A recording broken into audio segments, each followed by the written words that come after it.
La journée de ce jeudi 30 mai a été mouvementée et tourmentée par les intenses combats qui se sont déroulés sur la cité de Saké. Malgré l'intervention efficace de l'armée qui a stoppé net l'ennemi, quelques sources parlent des civils blessés et du convoi de la SAMI RDC touché. Les réactions sur la sortie du gouvernement souminois se poursuivent. Le profil du nouveau patron de la sécurité fera l'affaire. Le professeur et expert en questions sécurité Dadi Saleh pense que Jacquemain Chabani relèvera les défis car, ressortissant de l'Est, ce dernier maîtrise bien la situation. Et puis, célébration ce jour de la toute première journée internationale de la pomme de terre, une journée qui vise à non seulement renforcer l'amitié entre le peuple, mais aussi à célébrer ce tubercule plein de vertus.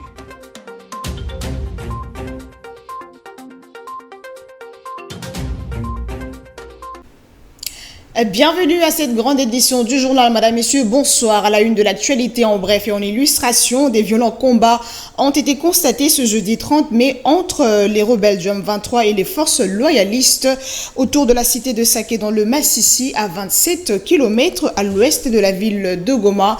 Le porte-parole de l'armée renseigne que l'avancée de l'ennemi a été stoppée net malgré l'intervention efficace de l'armée. Quelques sources parlent des civils blessés et du convoi de la SAMI RDC touché. Nous y reviendrons. Et encore des réactions sur la sortie du gouvernement souminois. Réagissant, le profil du nouveau VPM en charge de l'intérieur et sécurité, maître Jacquemain Chabani, le professeur Dadi Saleh, expert en questions sécuritaires, voit en lui la restauration de la paix dans l'est de la République démocratique du Congo. Il a été approché par Nico Kassanda. Nommé ministre de l'Intérieur, Jacquemain Chabani a la responsabilité de jouer un rôle majeur pour la restauration de la paix dans l'Est de la RDC. À ce sujet, le professeur Dadi Saleh, expert sur les questions de sécurité, voit en lui le profil d'une personne qui a la maîtrise de la partie Est de la RDC en tant que ressortissant. Par rapport à l'intérieur, on comprend effectivement que il y a quand même un peu d'expertise par rapport à ces profils-là et nous espérons qu'ils maîtrisent les questions de l'Est, un enfant de l'Est, c'est là où il y a un peu plus d'insécurité. Il a été aussi voté comme sénateur, c'est-à-dire il a une certaine confiance aussi de ce côté-là, donc il peut être capable de bouger les lignes dans ce sens-là. Il note que la sécurité étant la priorité de priorité, le nouveau ministre de la Défense et de l'Intérieur doivent donner l'occasion aux Congolais d'écraser l'ennemi. Il n'y a pas de vrai profil pour dire qu'on peut être ministre de la Défense. Mais si on a la détermination, on a appris, on connaît certaines techniques, c'est possible de le faire. Et parce que la sécurité, c'est une priorité. C'est la priorité des priorités.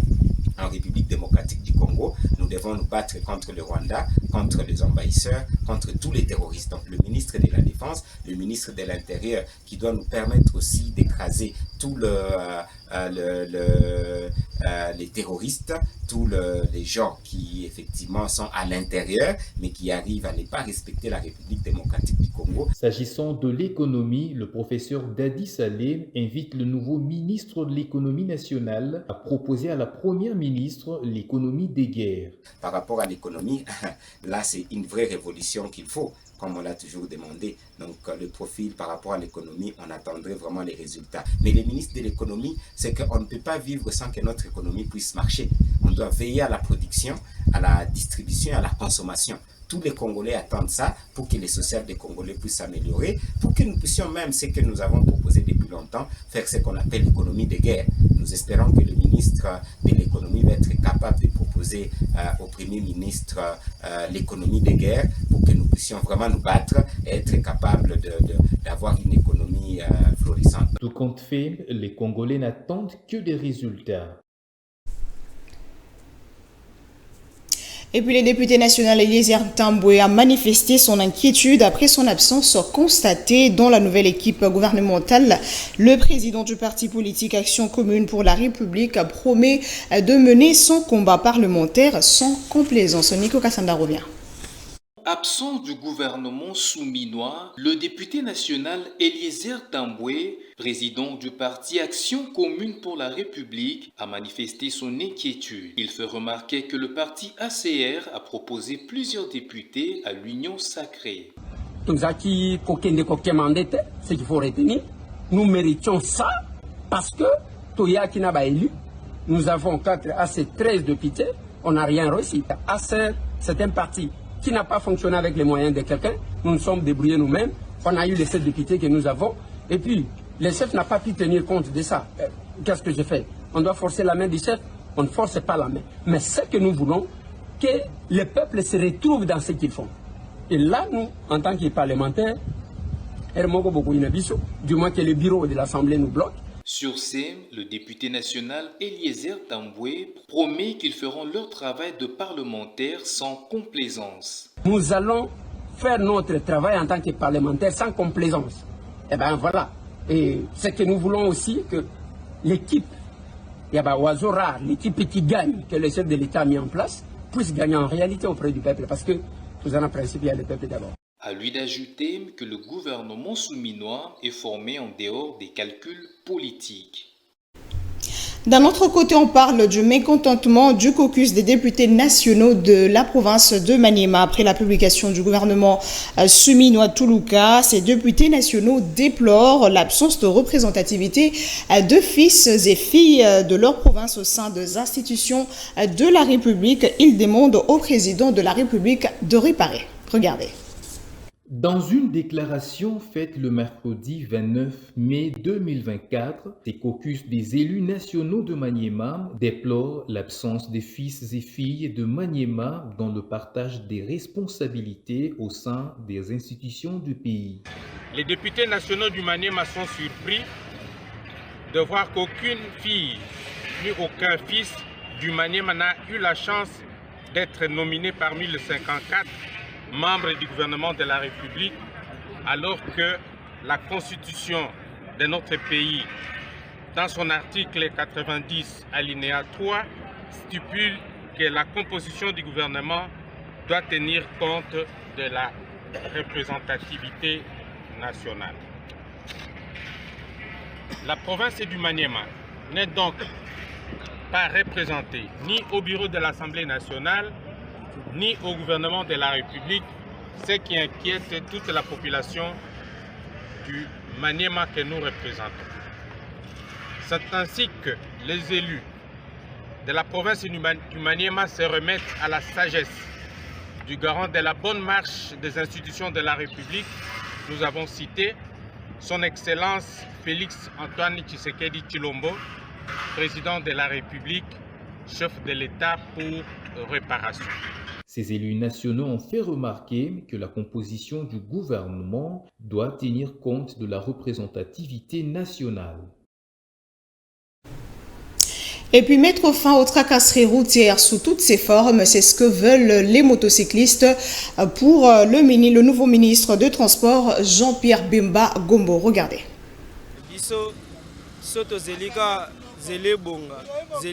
En plus tracasserie et si la nazela. Ba policier bakomi okamba me otopamba pam na policier oyo azanani aza roulage te akomi okanga moto pamba pam yango nde tozoboya alobela biso donc to souffrir fort na nzela oyo moye eza te ba policier batungisi biso fort fallait ba roulage bazala toyeba ke nakala toyebeli ba roulage na ba gilet mais mikolo tozoyeba roulage te tozoyeba policier te chaque policier nyonso azokanga moto bosala mission ya liboso eza babongisa nzela trop malaise policier nana amoyibi policier aza roulage po adiri bato policier akomi kokanga moto pampamba roulage toza mwa moke akangi moto osali bo akangi moto eza nini bon achetant chaque jour 500 francs en jeton. Ça veut dire un mois, tu as combien? Chaque jour 500 francs. Ou dépenser aussi ma jeton. Et puis le chef de l'État a jeté son dévolu sur la personne de Teddy Luamba Moubi en lui confiant la charge de diriger le ministère de Ressources hydrauliques et électricité. Nommé directeur général adjoint de la SNEL en 2023, Teddy Luamba a mené plusieurs actions à impact visible pour l'amélioration de la desserte en électricité en République démocratique du Congo. Son portrait vous est ici dressé par Nico Kassanda. Son parcours, son expérience et son dynamisme ont sans doute présidé à son choix à la tête du ministère des Ressources hydrauliques et électricité. Teddy Luamba est l'homme qu'il faut à la tête de ce ministère aux défis immenses. Docteur en génie électrique et ingénieur électromécanicien de formation, Teddy Luamba Mouba a été nommé en octobre 2022 directeur général adjoint de la Société nationale d'électricité afin de redresser cette entreprise publique. Il assume l'intérim du directeur général depuis avril 2023, pendant lesquels il a mené des actions à impact visible à travers le pays en vue d'améliorer la desserte en électricité et engager des réformes au sein de cette entreprise publique.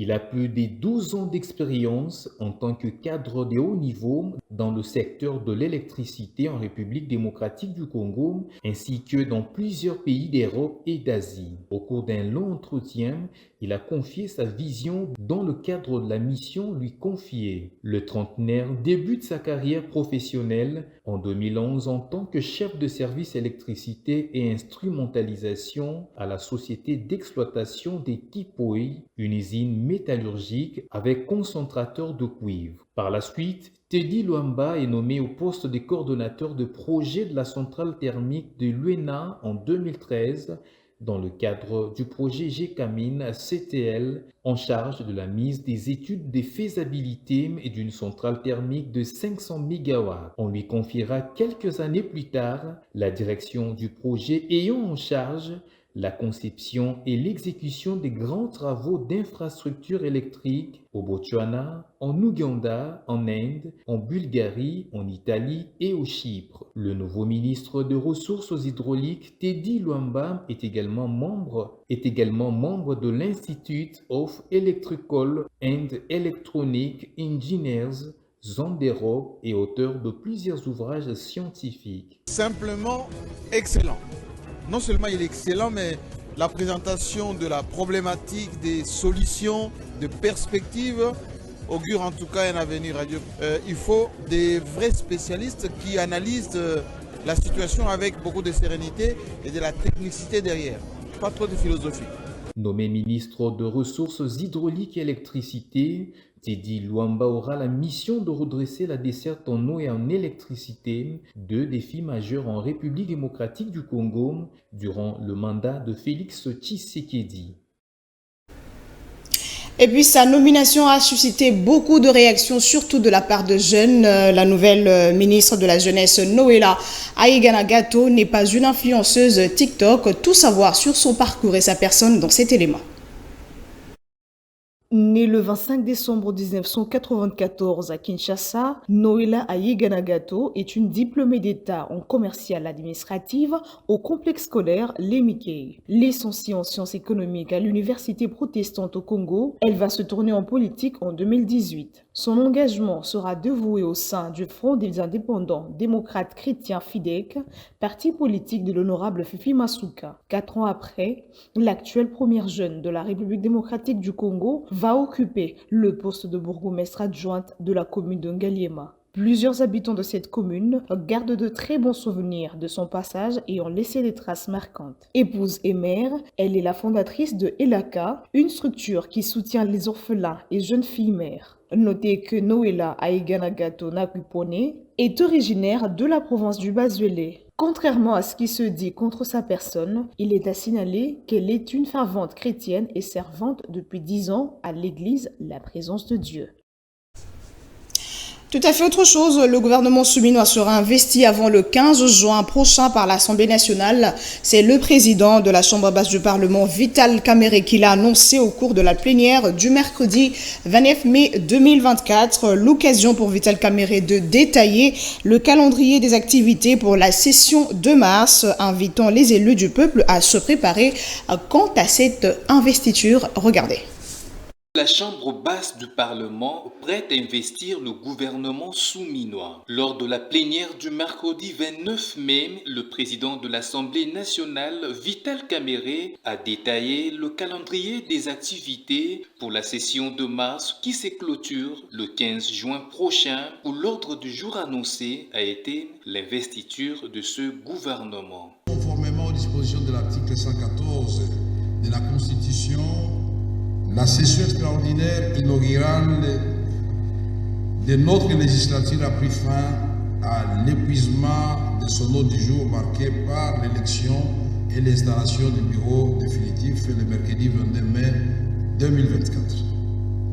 Dès lors, et conformément aux prescrits de l'article 115 de la même Constitution, nous sommes entrés en plein droit dans la première session ordinaire de l'année 2024 qui s'achève le 15 juin prochain. Pour le temps qui nous reste avant la clôture de cette session, votre bureau a élaboré un calendrier d'activités qui prévoit les matières ci-après. 1.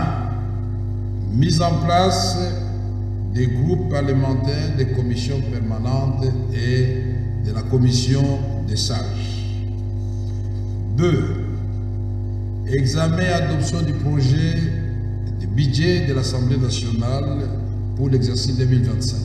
Cet exercice auquel devra se soumettre la Première ministre avant l'entrée de son gouvernement est conforme aux dispositions de l'article 90 de la Constitution. On reste à l'hémicycle de la Chambre basse du Parlement. Le dossier des lampadaires et forages est loin d'être clos. Le procureur général, après la Cour de cassation, avait adressé un réquisitoire sollicitant à l'Assemblée nationale l'ouverture d'une information à charge du ministre sortant des Finances, Nicolas Kazadi. De côté, la plénière de l'Assemblée nationale saisie a décidé de la mise en place plutôt d'une commission spéciale chargée d'examiner cette question. On parle avec Nico Kassanda. Dans le cadre de l'examen du réquisitoire du procureur général près la Cour de cassation à charge du ministre des Finances Nicolas Kazadi, l'Assemblée nationale a fixé l'opinion. Au cours de la plénière du mercredi, Vital Kamerhe a annoncé la mise en place d'une procédure afin de répondre de la demande d'ouverture d'instruction. Quant à l'examen du réquisitoire du procureur général près la Cour de cassation, cette matière sera traitée dans la sérénité, conformément aux prescrits de notre règlement intérieur. À ce sujet, je passe à nouveau la parole à l'honorable rapporteur pour nous donner lecture de la procédure prévue par le dit règlement intérieur pour que les honorables députés soient informés. Au rapporteur de cette institution, Jacques Joly, de rappeler la procédure à suivre pour y arriver. Le siège de la matière, c'est l'article 106 de notre règlement intérieur. Il est dit, en cours de session, si le procureur général près la Cour de cassation estime que la nature de fait et la gravité des indices relevés justifient l'exercice de l'action publique, il adresse au bureau de l'Assemblée nationale un réquisitoire aux fins d'instruction. L'Assemblée plénière constitue une commission spéciale et temporaire chargée d'examiner le réquisitoire. À cet effet, la commission spéciale et temporaire entend à huis clos les ministères publics dans son réquisitoire, ainsi que les députés qui peuvent se faire assister par 2 de ses collègues ou par un avocat de son choix. Signalons que le ministre des Finances Nicolas Kazadi est reproché d'avoir détourné des millions de dollars américains destinés à la construction des forages. Voilà, c'est ce 7 juin que s'organisera l'élection du gouverneur et vice-gouverneur de la province du Congo central. Dans un communiqué rendu public le 29 mai, la centrale électorale renseigne que la campagne électorale pour ce scrutin est prévue du 3 juin au 5 juin prochain. Elle exhorte les députés provinciaux, les candidats gouverneurs et vice-gouverneurs ainsi que les parties prenantes à se préparer pour un vote transparent, apaisé, juste et paisible. Après les votes mercredi pour le second tour de l'élection du gouverneur et vice-gouverneur de la province de Mai-Ndombe, c'est ce jeudi 30 mai que s'est ouverte l'opération du contentieux des résultats provisoires de cette élection, 15 jours pour le dépôt et traitement de requêtes. Regardez. Après le vote pour le second tour de l'élection des gouverneurs et vice-gouverneurs de la province du Mai-Ndombe, la centrale électorale informe à l'opinion publique que 15 jours sont retenus, soit du 30 mai au 13 juin, pour les contentieux des résultats provisoires devant la cour d'appel du Mai-Ndombe faisant office de cour administrative d'appel. Un jour après, soit le 14 juin 2024, il y aura proclamation des résultats définitifs de l'élection des gouverneurs et vice-gouverneurs de la province du Mai-Ndombe. Le 15 juin 2024, et la date qui marquera l'investiture de gouverneur et vice-gouverneur de la province du Mai-Ndombe. Rappelons qu'à l'issue du vote le mercredi 29 mai 2024, la CENI a provisoirement proclamé le Bonkoso Kenani comme gouverneur et Mfurongo qui est trésor comme vice-gouverneur de la province du Mai-Ndombe. On va prendre cette brève en séjour à Kinshasa pour l'érection d'un mausolée et l'inhumation de Floribert Chebeya dans la commune de Lantsele. La veuve Annie Chebeya, épouse de l'ancien directeur exécutif de la Voix de Sans Voix, a exigé l'ouverture d'un procès contre l'ancien président Joseph Kabila et le général John Numbi. Selon la veuve Chebeya, Joseph Kabila et le général John Numbi sont les commanditaires de l'assassinat de Floribert Chebeya et Fidel Bazana. On passe à autre chose, toute première célébration de la journée internationale de la pomme de terre. Cette journée résulte d'un long processus mené par le Pérou aux Nations Unies en 2021, soutenu par la Belgique. Les détails dans cet élément, regardez. C'est depuis 2021 que le Pérou, soutenu par le ministre de l'Agriculture belge, a soumis une demande officielle de résolution aux Nations Unies. Après 3 ans de collaboration internationale, voici enfin le 30 mai, journée dédiée à la pomme de terre. Cette journée vise à rappeler désormais la contribution significative de la pomme de terre à la nutrition mondiale. Dans le monde, la Belgique est le principal producteur et exportateur des pommes de terre préparées congelées en Europe et dans le monde. Elle exporte annuellement 2 millions de tonnes, la moitié à l'intérieur de l'Union européenne et l'autre à destination des pays tiers. Lors de l'aboutissement de pourparlers concernant cette journée, le ministre belge a rappelé que cette journée célèbre non seulement l'amitié entre le peuple, mais aussi ce tubercule qui a permis de bien mener la lutte contre la famine, surtout en Europe. En RDC, la pomme de terre se cultive dans les régions de l'Est, notamment en Ituri, à Goma, au Nord Kivu. On peut également la trouver aussi au Lualaba et Marungu. Notez que la pomme de terre est un tubercule comestible produit par l'espèce Solanum de la famille de Solanacées. Elle a plusieurs vertus, notamment la diminution du taux de cholestérol dans le sang, la diminution de la glycémie et la régulation de la digestion. Riche en vitamine C et potassium, elle contribue également au bon fonctionnement du cœur. Et le pomme de terre s'avère être indispensable pour l'homme au regard de ses multiples vertus. Suivez donc Belly Banzono, nutritionniste congolais, qui nous parle de ses bienfaits. Regardez. La pomme de terre offre un apport important en termes de vitamines intéressants. Elle fait partie de rares féculents qui contient la vitamine C. La vitamine C, c'est l'une de vitamines qui renforce les anticorps pour que l'homme ne puisse pas tomber si facilement malade. La pomme de terre contient vitamine B6, vitamine B9. Ce sont des vitamines importantes qui font en sorte que l'énergie soit vivante ou soit vécue d'une manière manifeste dans le corps, de telle sorte qu'une personne puisse être en forme dans une journée. Et au-delà de ça, vitamine B6, vitamine B9, c'est bon pour le fonctionnement du système nerveux. Voilà d'une manière très brève ce qu'on peut dire sur le bienfait de la pomme de terre. Ici, je vais plus mettre accent sur la consommation de la pomme de terre crue. Pourquoi? Parce que chaque fois que nous mangeons la pomme de terre et que nous la préparons déjà, elle perd certaines vitamines avec la chaleur. Mais en la mangeant crue, c'est un détoxifiant. C'est-à-dire ça fait le lavage de l'organisme. C'est un diurétique, c'est-à-dire ça permet que l'organisme puisse chasser les déchets du corps. C'est-à-dire à ce moment-là, vous allez plus pisser. C'est aussi un anti-inflammatoire. La pomme de terre crue fait en sorte qu'une personne puisse réguler les taux de son cholestérol. Et enfin, la pomme de terre crue, c'est un anti-reflux acide.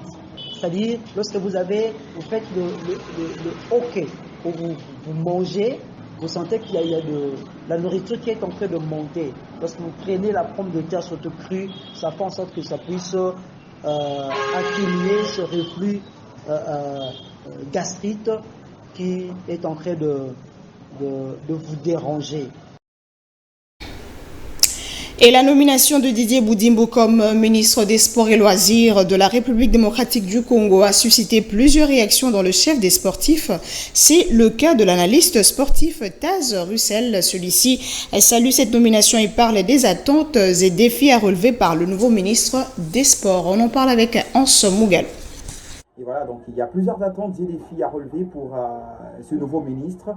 Et ce que moi, je demanderai, ça sera premièrement la mise en application des résolutions des états généraux et du sport tenus au niveau de Mboula Lodge au Congo central. Je crois bien que c'est une bonne boussole et une bonne Bible qui pourrait l'aider comme ça à réussir son mandat et puis à relever le défi, à aider le sport congolais et à s'attaquer à plusieurs dossiers urgents, notamment les éliminatoires de la Coupe du Monde 2026 où l'RDC est engagé à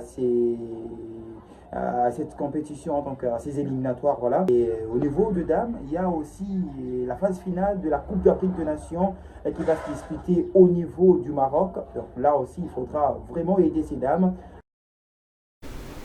C'en est fini pour ce soir. Place au rappel de principaux titres. La journée de ce jeudi 30 mai a été mouvementée et tourmentée par les intenses combats qui se sont déroulés sur la cité de Saké. Malgré l'intervention efficace de l'armée qui a stoppé net l'ennemi, quelques sources parlent des civils blessés et du convoi de la SAMI RDC touché. Les réactions sur la sortie du gouvernement souminois se poursuivent. Le profil du nouveau patron de la sécurité fera l'affaire. Le professeur et expert en questions sécurité Dadi Saleh pense que Jacques Machabani relèvera les défis car, au sortissant de l'Est, ce dernier maîtrise bien la situation. Et puis, célébration ce jour de la toute première journée internationale de la pomme de terre, une journée qui vise à non seulement renforcer l'amitié entre le peuple, mais aussi à célébrer ce tubercule plein de vertus.